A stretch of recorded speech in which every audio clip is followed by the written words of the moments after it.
Bismillahirrahmanirrahim. Assalamualaikum warahmatullahi wabarakatuh. Alhamdulillahi rabbil alamin. Nahmaduhu wa nasta'inuhu wa nastaghfiruh. Wa na'udzu billahi min shururi anfusina wa min sayyiati a'malina. May yahdihillahu fala mudilla lahu wa may yudlil fala hadiya lahu. أشهد أن لا إله إلا الله وحده لا شريك له وأشهد أن محمدا عبده ورسوله اللهم صل على سيدنا محمد وعلى آله وأصحابه أجمعين رب اشرح لي صدري ويسر لي أمري واحلل عقدة من لساني يفقه قولي اللهم رب الناس أذهب البأس اشف أنت الشافي لا شفاء إلا شفاؤك شفاء لا يغادر سقما اللهم رب الناس أذهب البأس اشف اللهم رب السم اللهم أنت ربي لا إله إلا أنت خلقتني وأنا عبدك وأنا على عهدك ووعدك ما استطعت أعوذ بك من شر ما صنعت أبوء لك بنعمتك علي وأبوء بذنبي فاغفر لي فإنه لا يغفر الذنوب إلا أنت لا حول ولا قوة إلا بالله لا حول ولا قوة إلا بالله لا حول ولا قوة إلا بالله العلي العظيم أما بعد أوصيكم وإياي بتقوى الله فقد فاز المتقون. Saya berpesan kepada diri saya sendiri dan juga kepada tuan-tuan, marilah sama-sama kita bertakwa kepada Allah Subhanahu wa taala. Wa dzakir fa inna dzikra tanfa'ul mu'minin. Berilah peringatan, dengan memberi peringatan itu akan memberi manfaat kepada orang-orang yang beriman. Wa tazawwadu fa inna khairuz zadi taqwa. Dan berbekallah, kerana bekal sebaik-baik bekal menuju Allah Subhanahu wa taala itu ialah bekal takwa. Alhamdulillah, pertamanya marilah kita memanjatkan kesyukuran kehadirat Allah Subhanahu wa taala. Kita sering membaca doa Allahumma a'inni ala dzikrika wa syukrika wa husna ibadatik. Kalau kita jamakkan jadi imam, Allahumma a'inna ala dzikrika wa syukrika wa husna ibadatik. Wahai Tuhan, bantulah saya wahai Tuhan, agar saya dapat sentiasa ingat kepadamu wahai Tuhan, agar saya dapat mensyukuri nikmat-nikmat-Mu wahai Tuhan, agar kami dapat melakukan ibadah kepadamu dengan cara yang terbaik wahai Tuhan. Jadi sama-sama kita bersyukur kehadirat Allah SWT, dapat kita berada dalam majlis zikir mengingati Allah Subhanahu Wa Taala. Ini semua kerana bantuan pertolongan daripada Allah Subhanahu Wa Taala. Alhamdulillah. Pada malam ini insya-Allah kita akan meneruskan lagi daripada kitab kecil ini, 40 hadis amalan sedikit, pahala berganda. Amalannya sedikit tetapi pahalanya di sisi Allah Subhanahu Wa Taala masya-Allah besar di sisi Allah Subhanahu Wa Taala. Dan dalam pertemuan yang lepas kita menyebut pada muka surat yang ke-12, iaitu berwuduk dengan sempurna dan berdoa selepas wuduk. Qala Rasulullah sallallahu alaihi wasallam, bersabda Rasulullah sallallahu alaihi wasallam, man tawaddaa fa ahsana al-wudu' thumma qala asyhadu an la ilaha illallah wahdahu la syarika lah wa anna Muhammadan abduhu wa rasuluh. Allahumma ja'alni minat tawwabin waj'alni minal mutatahhirin. Futihat lahu abwabul jannah ats-tsamaniyah yadkhulu min ayyiha syaa. Sabda Rasulullah sallallahu alaihi wasallam, sesiapa yang berwuduk lalu menyempurnakan wuduk tersebut, kemudian dia berdoa setelah berwuduk, aku bersaksi bahawa tiada Tuhan yang disembah melainkan Allah. Asyhadu an la ilaha illallah wahdahu la syarikalah wa anna Muhammadan abduhu wa rasuluh. Dan aku bersaksi bahawa Nabi Muhammad itu adalah pesuruhnya. Dan jadikanlah aku di kalangan hamba-hambamu yang bertaubat jadikanlah aku daripada kalangan orang-orang yang bersih. Maka siapa yang mengelokkan wuduknya dan membaca doa tersebut, disebut oleh baginda Nabi SAW di hujung hadis itu, futihat lahu abwabul jannah, dibukakan baginya pintu-pintu syurga, al-thamaniyah, pintu syurga yang 8 itu, yadkhulu min ayyiha syaa, dan dia boleh masuk melalui mana-mana pintu yang dia mahu. Masya Allah, ya, satu amalan yang sedikit tetapi ganjarannya besar di sisi Allah Subhanahu wa taala. Itu sebagai ingatan daripada kuliah yang lepas, dan pada malam ini insya-Allah kita sambung muka surat 16, rentetan daripada wuduk ini lagi, iaitu cara dan doa untuk setiap basuhan anggota wuduk. Kadang-kadang kita tertanya-tanya doa-doa yang kita selitkan di antara basuhan-basuhan anggota wuduk itu tidak disebutkan di dalam hadis, tetapi ulama-ulama menyusun doa-doa itu di setiap kali basuhan. Kenapa agaknya? Nanti kita akan jumpa jawapannya di hujung kesimpulan bab ini insya-Allah. Yang pertama, cara dan doa untuk setiap basuhan anggota wuduk. Yang pertama, duduklah. Kata tuan kitab ini, duduklah di tempat yang tinggi dengan menghadap kiblat, kemudian membaca. Jika tak boleh di tempat yang tinggi, tak mengapa, berdiri sahajalah, iaitu dengan membaca Bismillahirrahmanirrahim sebelum berwuduk. Sebelum berwuduk baca Bismillahirrahmanirrahim. Biasanya disebut oleh Rasulullah SAW daripada Abu Hurairah, kullu kalamin au amrin zibalin, setiap ucapan ataupun apa-apa perkara sekalipun, zibalin, yang sangat penting, apa ucapan, apa perkara yang sangat penting, la yuftahu bi dzikrillah fahuwa abtar, yang tidak dimulakan dengan membaca, dengan mengingati Allah, dengan menyebut nama Allah, fahuwa abtar, maka ia terputus. Qala aqta, dia terputus daripada rahmat Allah Subhanahu wa taala. Lepas tu baca Bismillahirrahmanirrahim sebelum kita berwuduk. Mudah-mudahan dia menjadi ibadah yang diterima di sisi Allah Subhanahu wa taala dan mendapat kerahmatan dan tidak terputus daripada rahmat Allah Subhanahu wa taala. Jika kita nak berwuduk, kata tuan kitab ini, bacalah Bismillahirrahmanirrahim. Rabbi a'udzubika min hamazatis syayatin wa a'udzubika rabbi ayyahdurun. Bacalah Bismillahirrahmanirrahim. A'udzubika rabbi a'udzubika min hamazatis syayatin. Ya Allah, aku berlindung daripada bisikan-bisikan syaitan. Wa a'udzubika rabbi ayyahdurun, dan aku berlindung denganmu ya Allah daripada ia menghampiriku. Siapa? Syaitan-syaitan tadi, ya. Jadi biasanya kita mendengar imam-imam membaca Allahumma inna nas'aluka. Kalau inna nas'aluka tu maksudnya kita, ya Allah kami bermohon. Kadang-kadang imam membaca Allahumma inna na'udzubika, maksudnya kita mohon berlindung, ya. As'aluka, kita mohon kebaikan. Ma'udzubika, mohon berlindung daripada keburukan. Itu yang pertama, doa yang pertama ketika mana kita nak berwuduk. Baca, mulakan dengan Bismillahirrahmanirrahim. A'udzubika min hamazatis syayatin wa a'udzubika rabbi ayyahdurun. Yang kedua, kata tuan kitab ini, basuh kedua-dua belah tangan dan baca. Basuh dulu pergelangan tangan ini dengan membaca doa Allahumma inni as'aluka yumna wal barakah. Ya Allah, aku mohon kepadamu akan tuah dan juga al-barakah, keberkatan. Wa a'udzubika minasyu'mi wal halakah, dan aku mohon berlindung dengan engkau daripada sial dan juga kebinasaan. Itu bila mana kita membasuh kedua-dua belah tangan.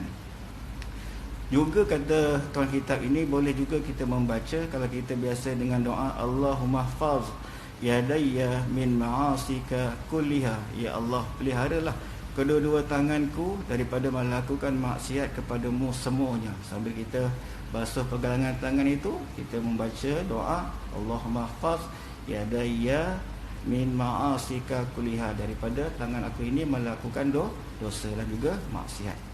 Kita tak ingat dalam bahasa Arab ni, kita ingat intipatinya dalam bahasa Melayu pun boleh, ya, bahasa Melayu.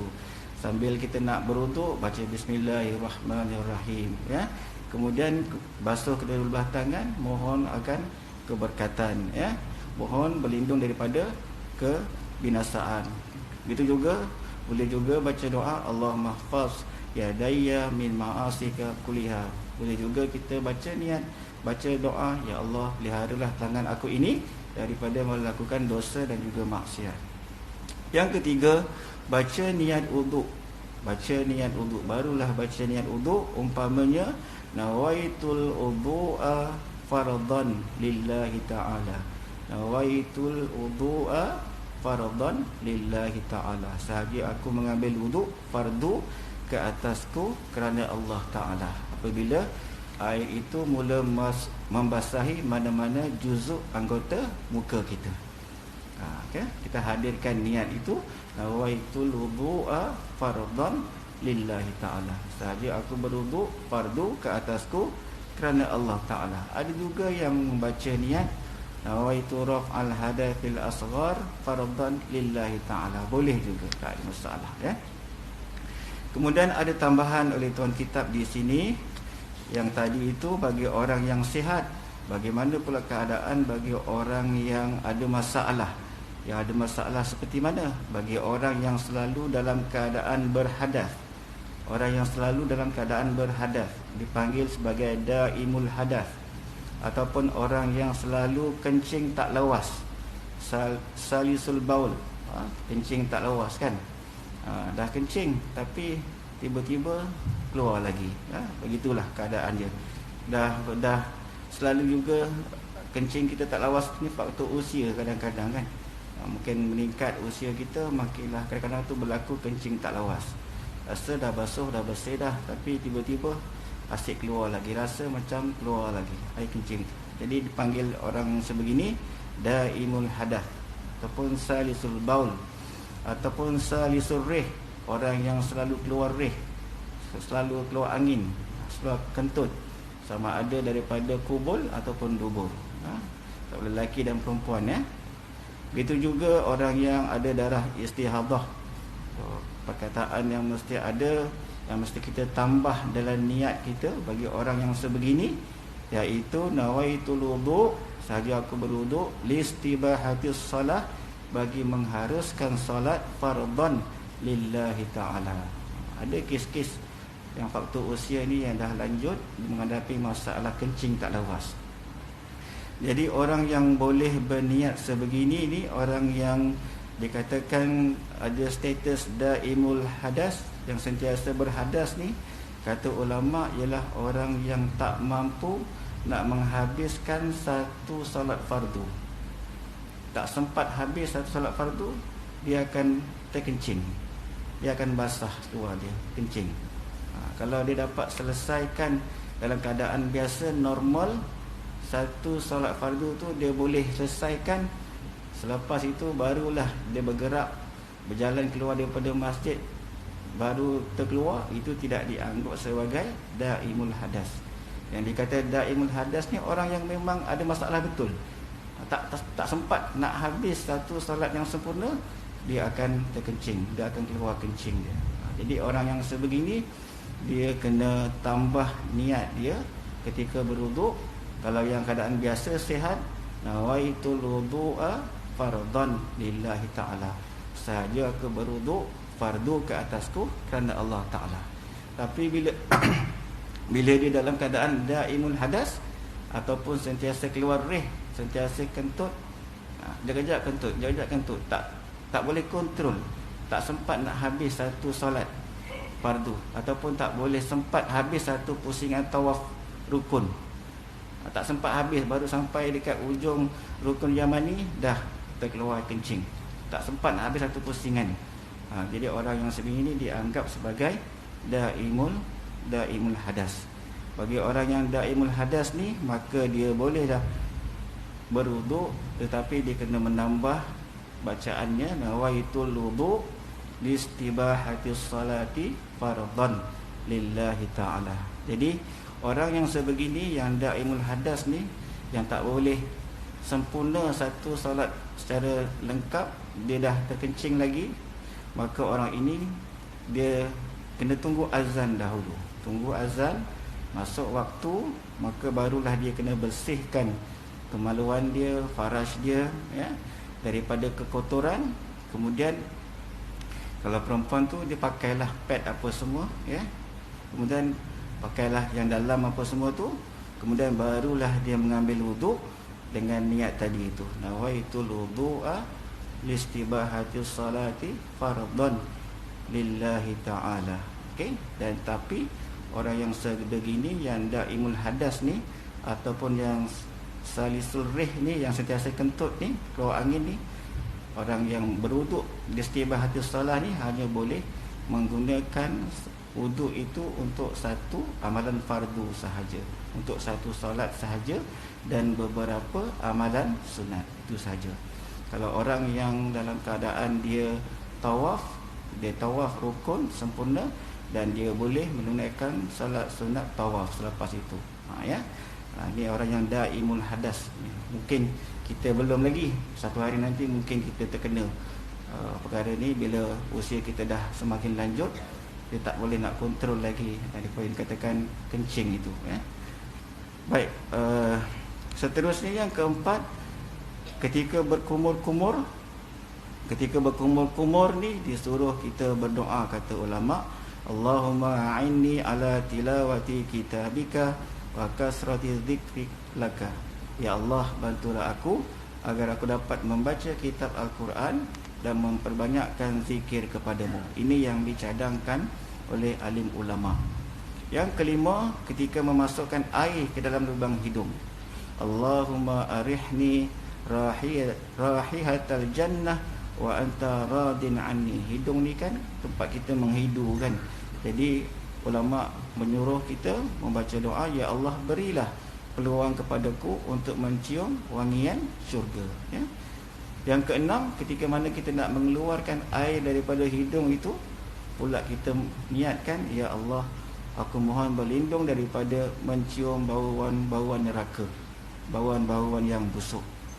Dan ketika mana kita nak membasuh muka tadi itu, nak menghadirkan niat tu, hadir basuh sampai saja ke mana-mana anggota juzuk muka, kita nak menghadirkan niat, maka ulama eloklah kata kita membaca Allahumma bayyid wajhi binurika yauma tabyaddu wujuh awliyaika wala tusawwid wajhi bizulumatika yauma taswadul wujuh a'daika.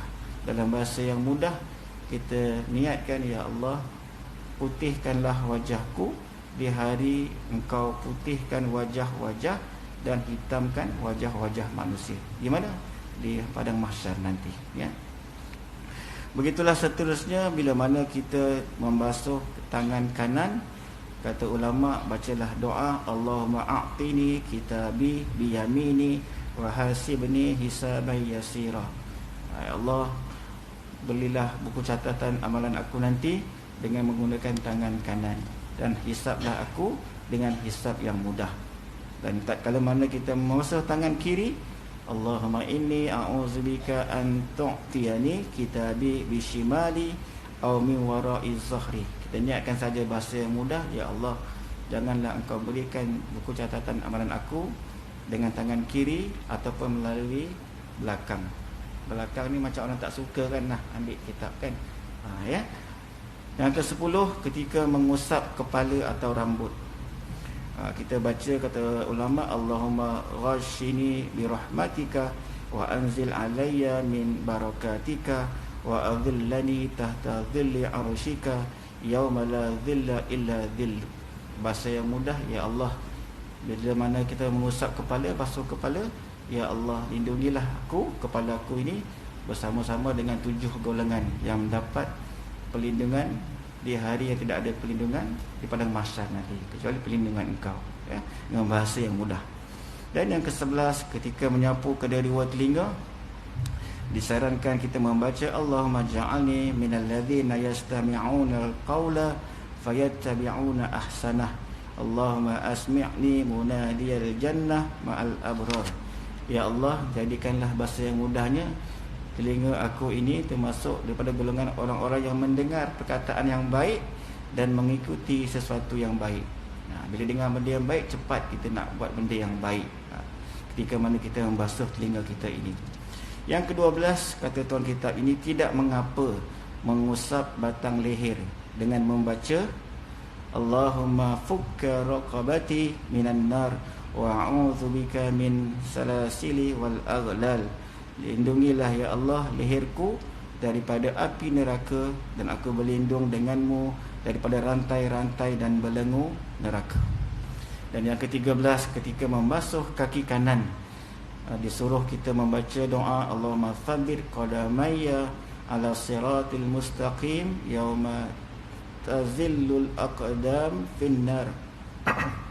Ya Allah, tetapkanlah kedua-dua kakiku di atas titian siratal mustaqim pada hari di mana tergelincirnya kaki-kaki orang yang berdosa ke dalam neraka. Begitu jugalah ketika membasuh kaki kiri, kita mohon berlindung daripada Allah supaya digelincirkan kakinya daripada sehingga jatuh ke dalam lubang-lubang neraka. Dalam bahasa yang mudah, daripada awal lah kita susah nak ingat dalam bahasa Arab. Ketika mana kita nak berwuduk, baca bismillah dahulu. Baca bismillah.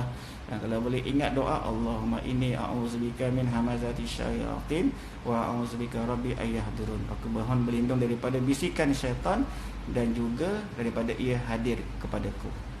Kemudian bila kita basuh kedua belah tangan, kita menggunakan bahasa yang mudah, ya Allah, aku mohon supaya peliharalah tangan aku ini daripada melakukan maksiat dan juga dosa. Dan bila mana kita nak berniat, nawaitul wudu fardhan lillahi ta'ala, saja aku berwuduk fardu ke atasku kerana Allah Ta'ala. Dan bila mana kita berkumur-kumur, kita niatkan supaya mudah-mudahan mulut kita ni kan, mudah-mudahan diberikan kemudahan oleh Allah SWT untuk mudah membaca kitab engkau dan berzikir kepada engkau.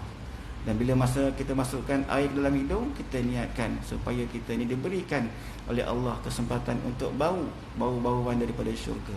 Dan bila mana kita nak keluarkan air daripada hidung, kita niatkan supaya ya Allah, lindungi aku daripada mencium ataupun bau-bauan yang busuk daripada neraka. Dan bila mana kita nak basuh muka kita ini, ya Allah, putihkanlah wajah aku di hari yang engkau putih dan hitamkan wajah-wajah manusia, di hari pada malam mahsyar nanti. Dan bila mana kita nak basuh tangan kanan, ya Allah, berikanlah buku catatan amalan aku selama di dunia ini melalui tangan kanan. Dan bila kita nak basuh tangan kiri, ya Allah, jangan berikan buku catatan amalan aku di dunia ini melalui tangan kiri ataupun daripada arah belakang. Dan bila mana kita membasuh rambut kita, maka kita niatkan, ya Allah, lindungilah kepalaku bersama dengan 7 golongan yang mendapat pelindunganmu di padang mahsyar di hari yang tidak ada pelindungan kecuali pelindunganmu, ya Allah.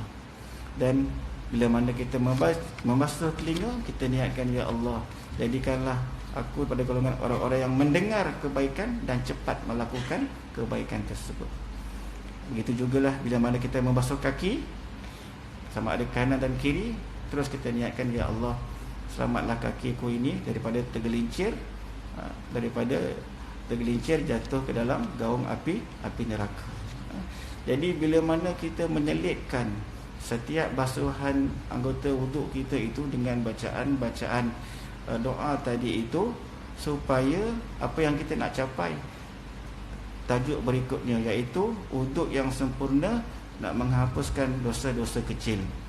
Sabda Rasulullah sallallahu alaihi wasallam, man tawaddaa fa ahsana al-wudu harajat khatayahu min jasadihi hatta takhruja min tahti azfarihi.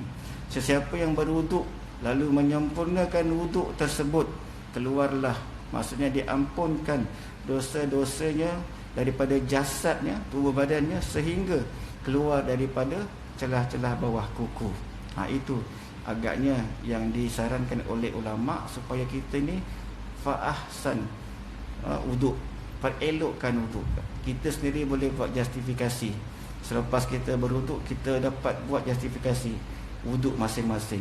Wuduk saya sendiri, wuduk tuan-tuan sendiri boleh nilai kan. Wuduk aku tadi tu agaknya sempurna ke tak sempurna. Wuduk aku tadi tu berkualiti ataupun tidak berkualiti. Wuduk aku tadi tu macam terlalu cepat sangat ke, tak sempurna ke, dan sebagainya. Sebab kita dah baca hadis yang pertama kan pada bulan yang lalu. Siapa yang berwuduk kemudian dia dengan sempurna, kemudian dia membaca doa asyhadu an la ilaha illallah wa asyhadu anna muhammadan abduhu wa rasuluh, futihat lahu abwabu jannah al-thamaniyah. Dibuka baginya apa? Pintu syurga yang 8 itu kan. Dan boleh masuk daripada mana-mana pintu yang dia ingin masuk. Ya. Kemudian dalam hadis tadi disebut kenapa sempurna wuduk tu penting. Sebab dikatakan di sini siapa yang berwuduk dengan wuduk yang sempurna, maka akan keluarlah segala dosa-dosanya daripada jasadnya, seperti sehinggalah orang kata keluar daripada celah-celah di bawah kuku tu. Dan ditegaskan lagi dalam hadis berikut berkenaan dengan orang yang mengelokkan wuduk ini. Iza tawadda'a al-'abdul muslim awil mu'min fa ghasala wajhah, jika berwuduk seorang hamba muslim atau mukmin, fa ghasala wajhah, dan dia membasuh wajahnya, kharaja min wajhihi kullu khati'atin nazara ilaiha bi'ainaihi ma'al ma' aw ma'a akhiri qatril ma'. Bila dia basuh muka, maka akan gugurlah dosa-dosa daripada matanya, kedua belah mata ni yang melakukan dosa tu. Apa yang kita lihat, benda-benda yang tak elok tu, yang dikatakan dosa itu akan gugur bersama-sama dengan air basuhan, ataupun dikata ma'a akhiri qatril ma', dan ataupun dengan titisan air yang terakhir daripada basuhan muka itu. Kemudian disambung oleh Nabi, fa iza ghasala yadayhi, dan bila seseorang itu basuh tangannya, kharaja min yadayhi kullu khati'ah, akan keluar bersamanya, bersama basuhan itu, semua dosa-dosa yang dilakukan oleh tangan-tangannya, ma'al ma', beserta dengan basuhan air tadi, au ma'a akhiri qatril ma', ataupun melalui akhir titisan air basuhan tangan tadi. Kemudian Nabi sambung lagi, fa iza ghasala rijlaihi, bila dia membasuh kedua belah kakinya pula, kharajat kullu khati'atin masyadha rijlahu ma'al ma' aw ma'a akhiri qatril ma' hatta yakhruju naqiyan minadh dhunub. Begitu juga bila dia membasuh kedua belah kakinya, maka akan keluarlah segala dosa-dosa yang dilakukan oleh kakinya itu bersama-sama dengan air basuhan ataupun daripada akhir titis air basuhan tersebut, dan sehingga dia selesai berwuduk, maka dia bersih daripada segala dosa-dosanya. Yang dikatakan dosa-dosanya itu maksudnya ialah dosa-dosa yang kecil. Subhanallah, subhanallah, alhamdulillah, wa la ilaha illallah, wallahu akbar. Sebab itulah disebutkan di sini amalan yang sedikit tetapi besar fadilatnya di sisi Allah Subhanahu wa taala, yang kadang-kadang saya sendiri pun kadang-kadang mencuaikannya, dan kita sendiri pun boleh menghukum ataupun memberikan grade tentang kualiti wuduk kita masing-masing. Jadi 5 kali sehari kita nak menunaikan solat kan, andai kata kita dapat melaksanakan wuduk kita ini dengan sempurna untuk kita masuk ke dalam ibadah solat itu kan, kadang-kadang kualiti solat kita itu pun mempengaruhi daripada kualiti wuduk kita sendiri.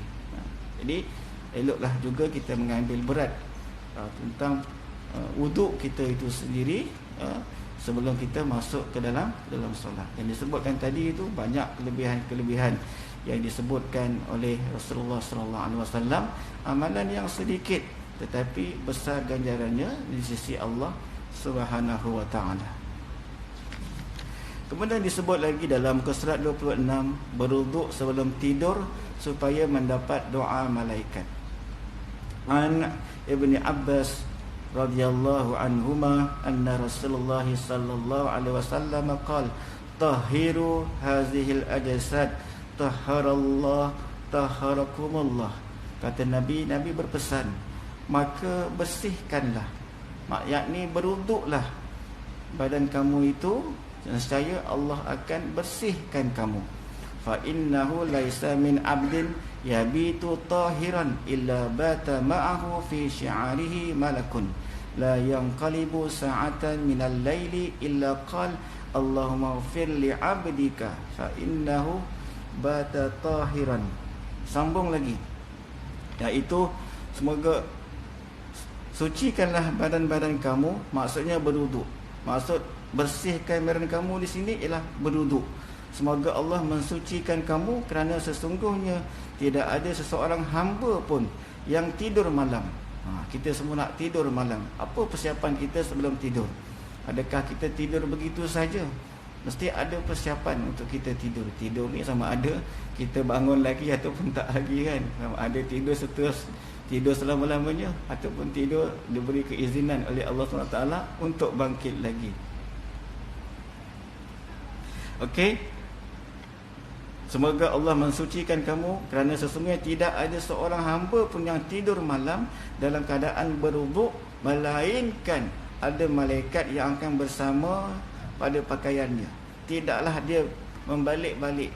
Dan kita tidur tu kadang-kadang bukannya statik pun. Kadang pusing ke kanan, kadang pusing ke kiri, kadang pusing ke kanan, kadang pusing ke kiri. Dalam setiap kita nak berbalik-balik tu, dan kita tadi mulakan tidur kita dengan dalam keadaan berwuduk suci, bersihkan diri kita dengan berwuduk, maka malaikat akan bersama-sama dengan kita dengan sambil berdoa sepanjang tidur kita. Yang kita balik ke kiri, yang kita balik ke kanan, balik ke kiri, balik ke kanan, sehinggalah kita bangun semula.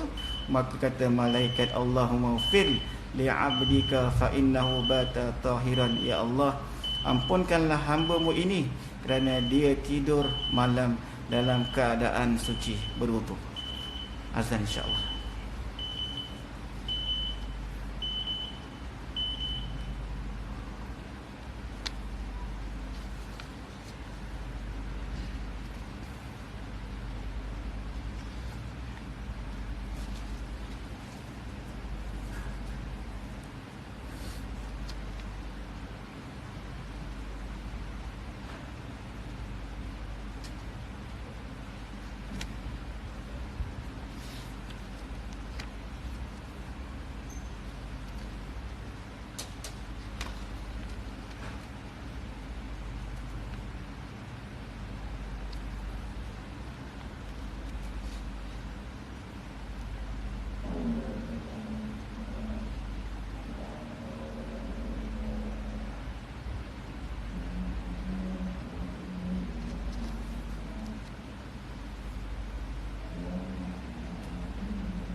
Boleh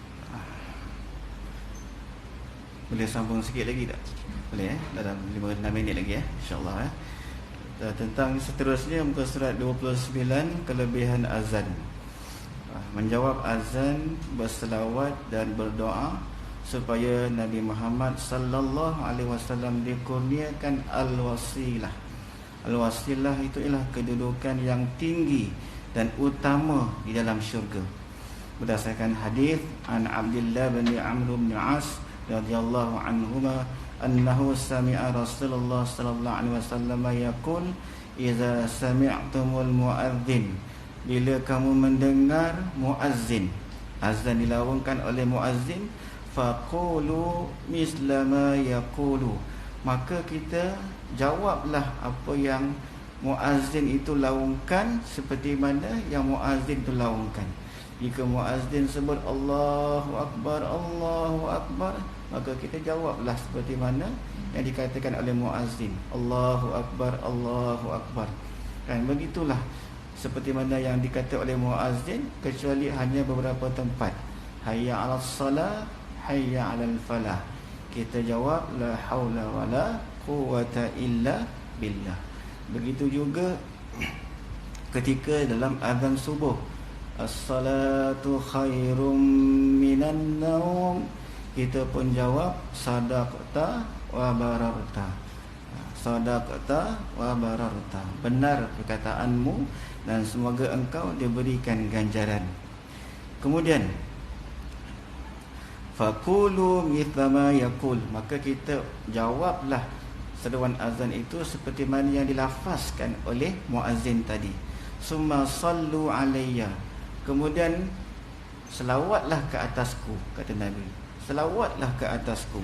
Fa innahu man shalla alayya salatan sallallahu alaihi biha ashran, sebabnya siapa-siapa yang berselawat ke atasku sekali, maka Allah akan berselawat ke atasnya sebanyak 10 kali. Apa maksud Allah berselawat ke atas kita? Maksudnya Allah akan menurunkan rahmatnya, keampunannya ke atas kita. Thumma sallallahu lil alwasilah, kemudian selepas berselawat, selepas ucap apa yang seperti mana muazzin ucap, lepas tu berselawatlah ke atasku, kata Nabi. Lepas tu sallallahu li alwasilah, doa kepada Allah SWT supaya aku ni dapat maqam al-wasilah. Fa innaha manzilatun fil jannah la tanbaghi illa li 'abdin min ibadillah. Sebab yang dikatakan al-wasilah itu merupakan satu maqam, satu kedudukan dalam syurga yang hanya disediakan hanya untuk seorang saja daripada hamba-hamba Allah. Al-wasilah tempat itu, makam tersebut dalam syurga. Manzilatun, satu tempat yang sangat tinggi. Yang sangat tinggi, hanya dikurniakan oleh Allah kepada seorang sahaja. Maka disuruh kita doa pada Allah supaya diberikan, dikatakan al-wasilah itu kepada Nabi sallallahu alaihi wasallam. Wa arju an akuna ana huwa, dan aku berharap yang satu kedudukan itu, akulah yang akan dapat kedudukan itu. Kita doakan Nabi supaya Nabi diberikan apa? Al-wasilah, kedudukan yang paling tinggi di dalam syurga itu. Faman sa'ala li al-wasilah halas lahu syafa'ah, siapa yang mendoakan aku supaya aku dapat al-wasilah dalam syurga itu, halat lahu asy-syafa'ah, maka halal bagi dia syafaatku, syafaat Nabi sallallahu alaihi wasallam. Macam mana doa yang biasa kita baca? Allahumma rabb hadhihi da'wati tammah wassalatil qa'imah ati sayyidina Muhammadanil wasilah. Ya Allah, berikanlah kepada Nabi Muhammad itu al-wasilah wad darajatal rafi'ah wa ma'athu maqaman mahmudan alladhi wa'adta. Ulama sambung lagi, innaka la tukhliful mi'ad. Bila mana kita habis imam Bilal muazzin melafazkan azan, kita ucap seperti mana yang lafaz muazzin itu. Kemudian kita berselawat ke atas Nabi. Kemudian kita berdoa supaya Allah SWT berikan baginda Nabi makam yang terpuji, iaitu al-wasilah. Seorang sahaja yang akan dapat makam tersebut, dan Nabi berharap dialah yang akan dapat. Maka siapa yang buat begitu, maka kata Nabi, halat lahu asy-syafa'ah, maka halallah bagi dia syafaat, bagi dia Nabi sallallahu alaihi wasallam. Mudah-mudahan perkara yang kecil tetapi besar ganjarannya di sisi Allah Subhanahu wa taala. Ini yang dapat kita kupas pada malam ini. Mudah-mudahan memberi manfaat kepada diri saya sendiri dan juga kepada tuan-tuan. Mudah-mudahan salah dan silap saya mohon ampun kepada Allah Subhanahu wa taala. Begitu juga kepada tuan-tuan dan puan-puan, kita akhir dengan tasbih kafarah. Subhanakallahumma wa bihamdika asyhadu an la ilaha illa anta astaghfiruka wa atubu ilaik. Bismillahirrahmanirrahim. Wal 'asr innal insana lafi khusr illa alladhina amanu wa 'amilus shalihat tawassaw bil haqq tawassaw bis sabr. Allahu a'lam. Assalamualaikum warahmatullahi wabarakatuh.